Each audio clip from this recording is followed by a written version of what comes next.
Olha, imagens mostram o ônibus da empresa TC Turismo minutos antes do acidente. E isso pode ajudar a polícia a desvendar o que aconteceu naquela manhã trágica na Serra do Mar. Hoje aqui no Balanço Geral você vai ver em detalhes o passo a passo dos momentos que antecederam essa tragédia. Na primeira imagem da câmera de vigilância da concessionária da rodovia, o veículo aparece descendo a serra da BR-376, na pista do lado esquerdo. Na sequência, em outra câmera, o ônibus já passa na pista do meio, aparentemente sem problemas. No asfalto, o detalhe: o alerta para a chegada de uma lombada eletrônica a cerca de 1 quilômetro do local onde o veículo tombou. E a sequência das gravações é a que mais chama a atenção. Na lombada eletrônica, na entrada da área de escape, o ônibus passa dentro do limite de velocidade e praticamente é ultrapassado pelos outros veículos ao lado. E mais, além de não tentar entrar na área de escape caso estivesse com problemas, a luz de freio do lado direito está acesa, o que indica que o motorista está freando. E os carros de passeio na pista da esquerda praticamente ultrapassam o ônibus. Só que após fazer a curva da Santa e passar pela área de escape, um fato chama a atenção. É que a partir desse momento, um ponto de interrogação e uma dúvida fica no ar. Aparentemente, nas imagens, o veículo não apresenta problemas, mas em depoimento na delegacia, o motorista disse que nesse ponto ele já estava sem freios e que não teria conseguido entrar na área de escape e nem teria vencido a curva da Santa na sequência, causando o tombamento do ônibus e deixando 19 mortos e vários feridos. Só que o veículo não virou na curva da Santa, e sim a cerca de 500 metros mais à frente. Na última imagem, o ônibus já aparece em alta velocidade, ainda na pista do meio. Repare que na imagem anterior, ao lado do ônibus aparecem 2 veículos escuros do lado esquerdo. E mais à frente, um carro branco. Na cena seguinte, os carros já não mais estão ao lado, e sim para trás. E o ônibus ultrapassa o carro de passeio branco que estava bem à frente. Após fazer a curva, o veículo tomba, trazendo mais uma contradição no depoimento do motorista. É que o motorista disse também em depoimento que, ao perceber que havia ficado sem freios, teria pensado em jogar o ônibus para cima de uma carreta que estava ao lado para evitar tombar, mas desistiu. Só que nas imagens, esse bitrem, como ele chama no boletim de ocorrência, não aparece. E muito menos de que ele estava do lado direito da pista e teria jogado o ônibus contra a mureta de proteção da pista, o que até agora não ficou comprovado. Na primeira imagem... Olha, são muitas imagens que hoje chegam até o nosso conhecimento, até aqui ao Balanço Geral, e que a gente vai analisar agora juntamente com a doutora Márcia Marcondes, que está aqui. A Polícia Civil também investiga o caso, tanto que o Thiago Silva está lá na Dedetran. E há vários pontos de contradição pelo que a gente já pôde observar, doutora Márcia, no que disse o motorista à polícia. E agora, com as câmeras da concessionária, a gente observa que tem vários pontos de contradição, como eu já disse para a senhora. Olha só, nós temos essa primeira imagem aí que é o ônibus passando pelo radar. A gente, no momento que ele passa, a gente observa ali a velocidade do lado, os carros passando naquela média ali, 50, 47, 35. Aparentemente ele estava numa velocidade um pouco mais acima. Aí depois dessa curva, esse é o quilômetro 665. Olha só. Então, o acidente aconteceria um pouco mais à frente. Vamos ver a próxima imagem que a gente tem aí. Olha só. Aí o ônibus segue. Esse ainda é o quilômetro 665 da 376. Na sequência, depois dessa imagem, vai aparecer um pouco mais à frente. É uma sequência de imagens que a gente está mostrando para você, porque durante o trajeto são várias câmeras, né? Tem essa imagem também, ele passou pela lombada, passou ali pela área de escape. Olha só, como disse o Nader na reportagem, passa pela linha central pela pista do meio, né? Tem dois carros do lado esquerdo, ele não entra. A gente observa que uma das luzes de freio é acionada, quando passa inclusive ali pelo radar, e o motorista continua. Quer dizer, passou pela área de escape, passou pela lombada e lá na frente é que acaba acontecendo o acidente. Estaria em alta velocidade? Teria perdido o controle porque teria faltado o freio, que é o que alega o motorista? Ou será que ele teria acelerado? Doutora Márcia Marcondes, boa tarde. Essas imagens vão ajudar e vão ajudar muito, doutora Márcia. Boa tarde para a senhora. Já já eu quero falar com o Thiago. Boa tarde, Jason. De fato, ajuda. Quando nós estamos falando numa investigação, nós temos dois tipos de prova, né? Nós temos as provas subjetivas, que são o que as pessoas falam. O próprio condutor fala, as outras testemunhas que estavam no evento falam. Essas são subjetivas, porque elas podem ter alguma mudança, né? Mas uma prova como essa, as imagens, a perícia, essas são provas objetivas. Elas visam, sim, trazer mais, elas têm uma credibilidade maior. E quais são os pontos que nós precisamos ver numa investigação como essa, né? Eu trabalhei um tempo na Delegacia de Trânsito e nós tínhamos os seguintes prioridades. Primeiro, condições do local. Como a pista era adequada, havia um buraco, óleo ou qualquer outra coisa que pudesse alterar essas condições também de visibilidade, e nós vemos que isso tudo está ok, né? Depois nós temos que ver as condições do veículo. Ele estava em condições de uso, né? Seja pneus, freios e outros componentes do veículo. Esses componentes eles estavam em condições de uso, seja por uma situação crônica que já viesse acontecendo, ou uma situação pontual que pudesse ter sido perdida naquele momento. E terceiro, as condições do condutor. Em que condições ele estava, o que ele fez. Então, evidentemente, essas imagens, elas trazem muito claramente que ele tinha controle sobre o veículo até muito pouco tempo antes do acidente acontecer.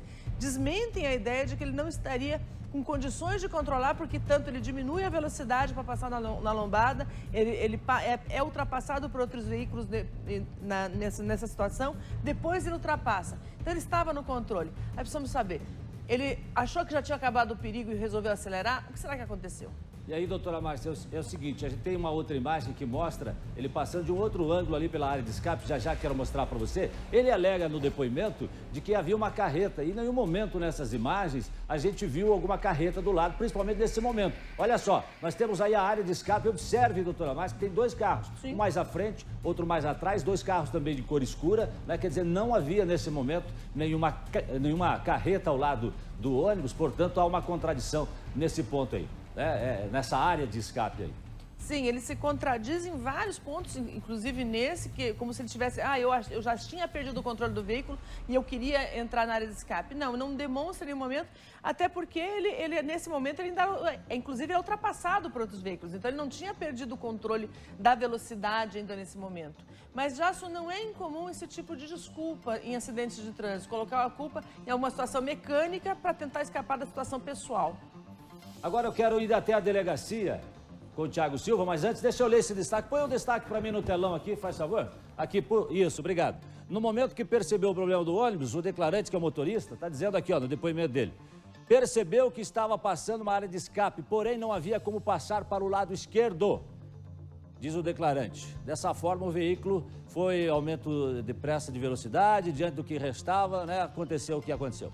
Mais ou menos. Mas esse trecho aqui que importa, doutora Márcia, olha aqui, ó. No momento que percebeu o problema do ônibus, o declarante percebeu que estava passando em uma área de escape, porém não havia como passar para o lado esquerdo.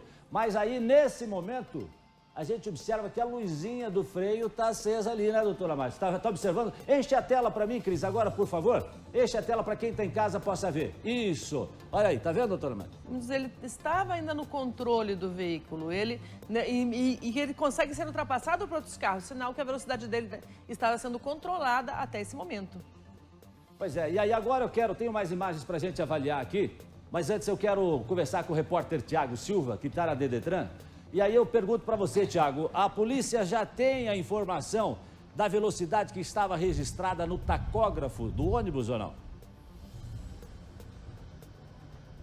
Ainda não, viu, Jason? O tacógrafo ele está em poder do Instituto de Criminalística, esse equipamento que vai ali colocando a velocidade trecho a trecho e vai marcando essa velocidade. Esse tacógrafo foi entregue à Polícia Rodoviária Federal e a criminalística, ela está analisando. O delegado ainda não sabe a velocidade exata deste ônibus e, por isso, o delegado pediu uma perícia com as imagens. Os peritos podem, inclusive, traçar ali, observando a imagem, traçar uma velocidade do ônibus no momento do acidente.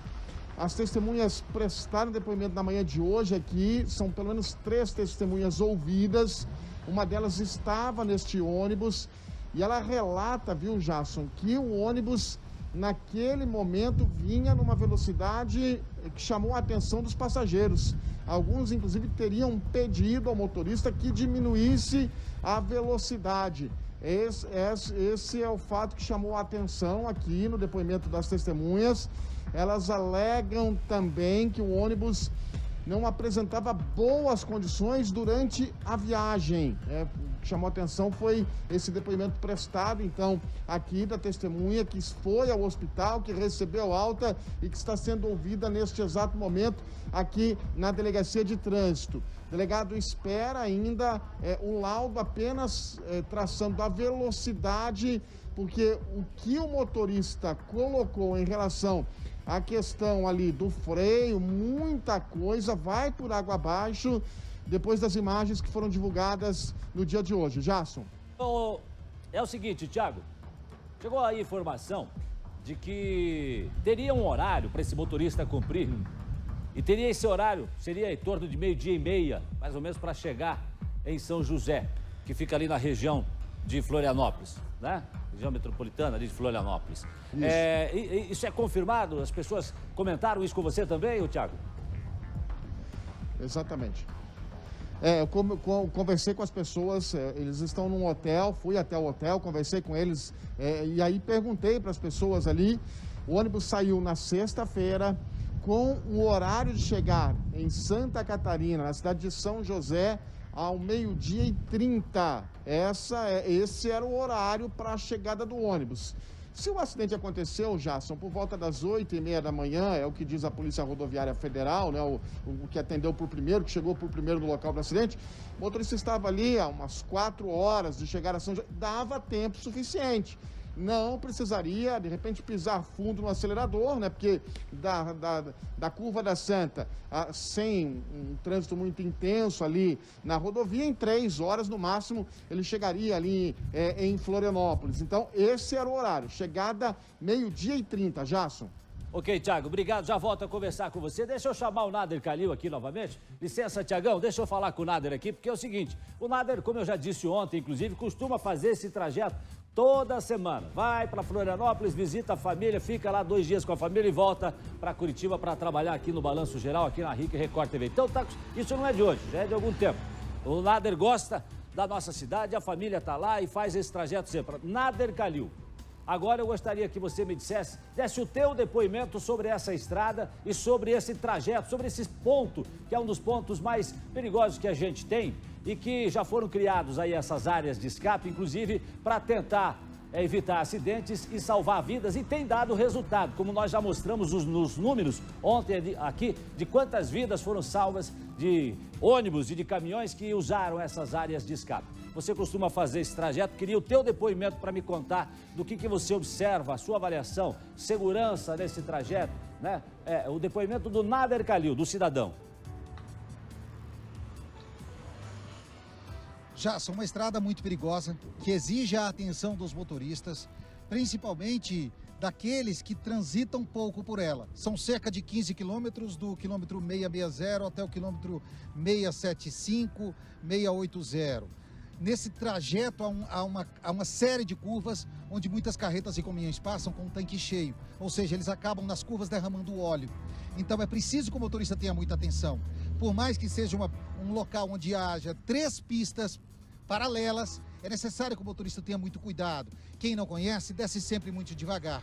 E nessas imagens que você mostrou, a gente percebe até que o motorista, que no depoimento diz que já passou 3 vezes, mas ele morava lá em Belém do Pará. Ele não passava aqui constantemente. Quando que ele passou essas 3 vezes aqui? Ele tem 67 anos, pode ter passado há 20, 30, 40 anos atrás, quando era totalmente diferente. Então ele desconhecia. Um outro fato, há sempre as placas de alerta para que os motoristas tenham cuidado nas curvas. Nessa curva, por exemplo, a gente tem um print de uma imagem onde há uma placa dizendo, ó, cuidado, risco de tombamento. Ele não seguiu com cuidado e acabou tombando exatamente na curva onde há um alerta. E há uma lombada eletrônica cerca de 200, 300 metros antes da curva, antes dele fazer a curva e tombar. Então, outro fato que chama a atenção dessa estrada também, é importante que os motoristas tenham conhecimento que essa rodovia, além de ser uma rodovia perigosa, que você falou do número de acidentes, e só para você ter uma comparação de dados, 50% na redução de mortes e 50% na redução de acidentes nesse ponto onde foi construída esse recuo para que os motoristas pudessem sair. Ou seja, tivemos uma redução significativa quando os motoristas respeitam. Então, quando eu passo ali, Jássio, eu sempre passo com muito cuidado, em dias de chuva, seja de manhã, à tarde, à noite, porque a gente nunca sabe o que vai se deparar ali na frente. O motorista precisa conhecer muito bem a estrada, caso contrário, pode se tornar uma vítima da imprudência, da negligência e da imperícia. Jasson. Pois é, agora o detalhe é o seguinte também, né, Nader? A gente que de vez em quando faz esse trajeto, não com tanta frequência como você, mas o que a gente observa, inclusive nessas imagens aqui da concessionária, que é muito caminhão andando na pista da esquerda, né? É muito caminhão atrapalhando o trânsito andando na pista da esquerda. O ônibus... Que é proibido. O ônibus, ele segue ali na pista do meio, né? Mas a gente observa, inclusive, em muitos momentos, caminhões também na pista da esquerda. Essa área de escape aí, doutora Márcia Marcondes, foi construída em novembro do ano passado, foi inaugurada em novembro do ano passado e já foi usada várias vezes. Eu trouxe os números ontem, né? Acho que mais de 70, 80 vezes já foi usada essa área de escape aí nesse trecho. Quer dizer, é uma área nova. E como o Nader disse, doutora Márcia, né? Por mais que esse motorista tenha viajado para cá tantas outras vezes, talvez não tivesse conhecimento. Embora, né, Nader, haja sinalização indicando a área de escape, não?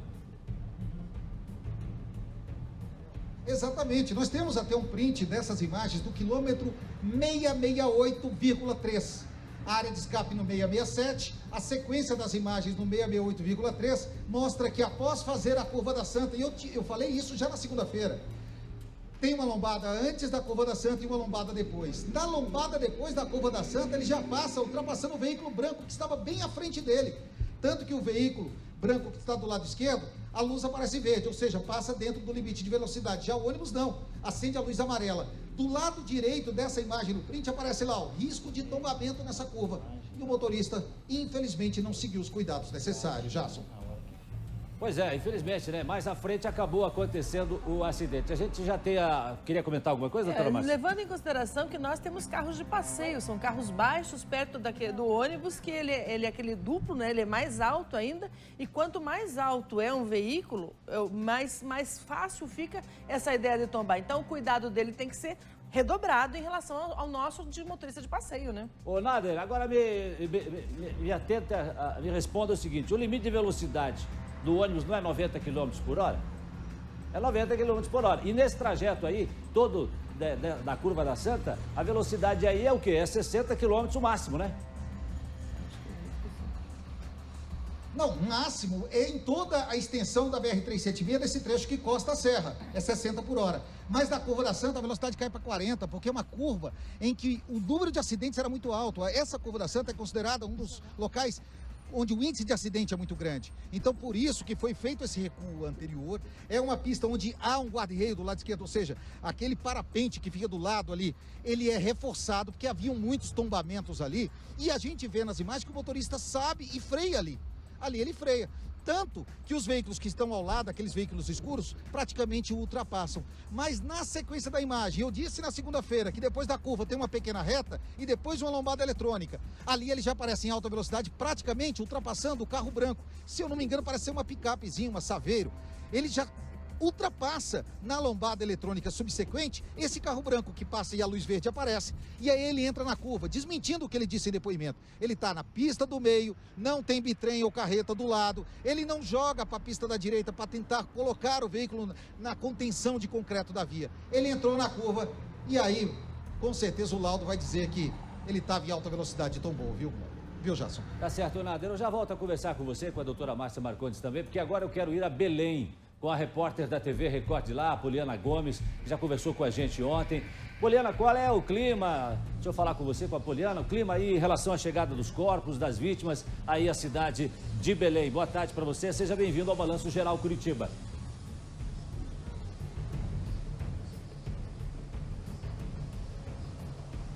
Boa tarde, Jasson. Boa tarde a todos. Olha, uma expectativa muito grande aí para a chegada desse voo, principalmente aí por parte de familiares dessas vítimas, que por causa da distância estavam muito preocupados, muito aflitos aí por conta da falta de informações, de atualizações sobre o estado dessas vítimas, sobre as pessoas que morreram nessa tragédia e principalmente aí por conta de todo esse processo de traslado, de liberação dos corpos. Então, essa aeronave que foi fretada pelo governo do Pará para o traslado dessas vítimas desse acidente deve chegar aqui em Belém na madrugada dessa quinta-feira.